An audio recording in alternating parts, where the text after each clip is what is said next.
cụt beng ông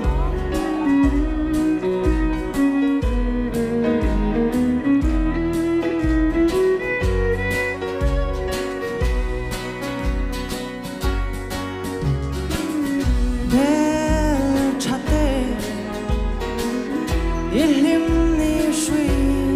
yang say say Idam ni shui yang say say Rospar mo in tiadu nang Mangay na par itlando nang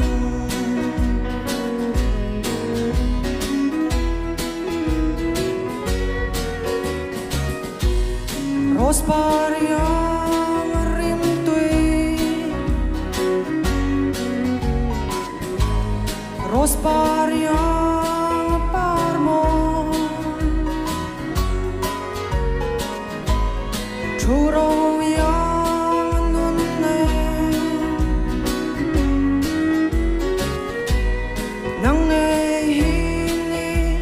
karos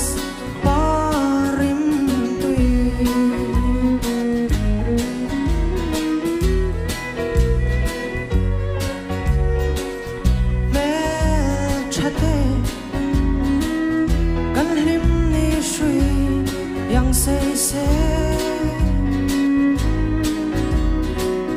kan mo ngay na shui yang say say Rospar chuan ve ngai lo ni turin fan nau par mo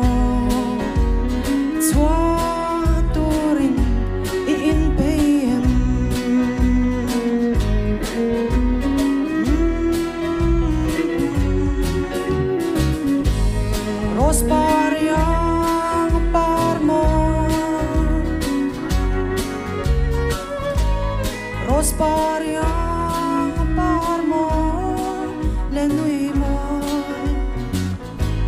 Churo yang nunne Nang hini karos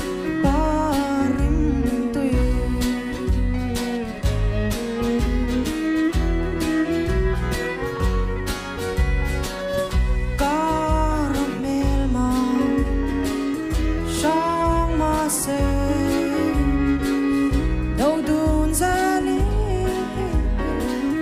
kan ne đun mang tiro boi te